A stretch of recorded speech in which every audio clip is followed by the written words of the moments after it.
Imagine if the President of the United States personally showed up to your construction site with a silver trowel and a fancy Masonic ceremony to lay the foundation stone. That's precisely what happened on September 18, 1793. And by the end of this video, you'll discover how George Washington turned an empty swamp into the most powerful building in America. It's 1793, and America is barely 17 years old. The new nation desperately needs a permanent home for its government, somewhere that screams, "We're here to stay," to the rest of the world. The location chosen was ambitious, to say the least. A humid, mosquito-infested piece of swampland along the Potomac River. Most people thought the founders had lost their minds picking this spot for the nation's capital. George Washington had a different vision. As both president and the man who helped design this new federal district, he saw potential where others saw problems. This wasn't just going to be another government building. This was going to be the symbol of American democracy.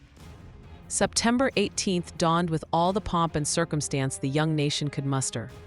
Washington arrived dressed in his finest, complete with Masonic apron and ceremonial regalia, carrying a silver trowel that had been specially crafted for this historic moment. This wasn't just groundbreaking, it was America's first great photo opportunity, even though cameras wouldn't be invented for another 40 years.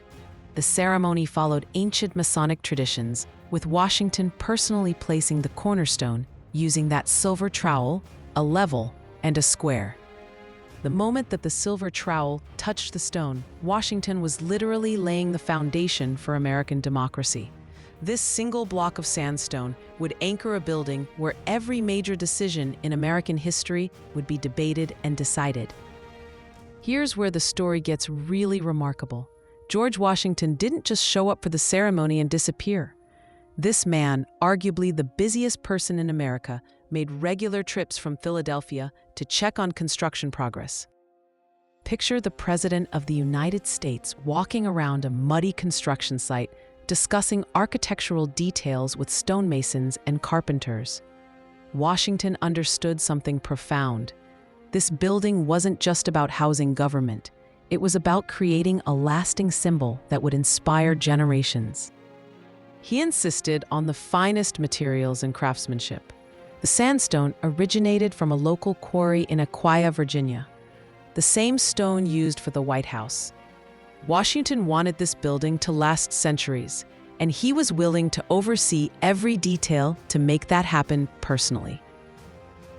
During one visit, Washington reportedly climbed the scaffolding himself to inspect the dome construction.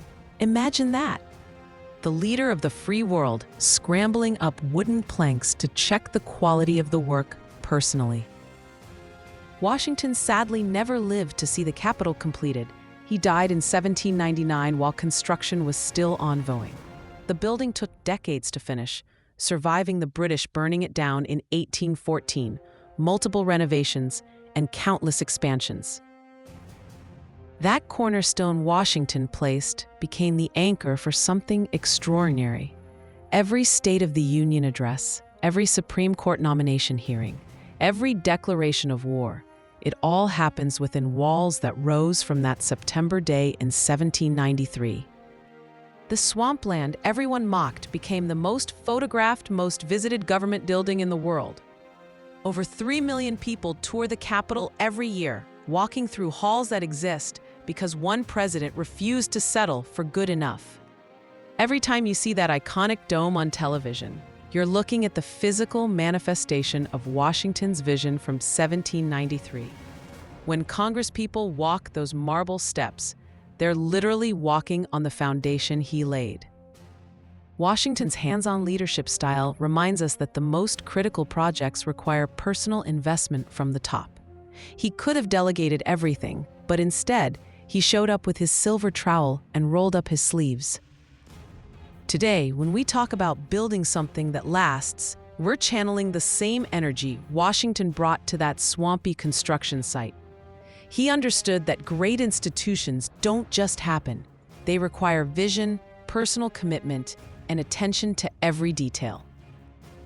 From a single cornerstone placed by America's first president to the beating heart of American democracy, the Capitol building proves that extraordinary achievements start with one person willing to envision what others can't see. What lasting foundation are you ready to lay? Let me know in the comments below. And don't forget to subscribe for more stories about how great leaders built America from the ground up.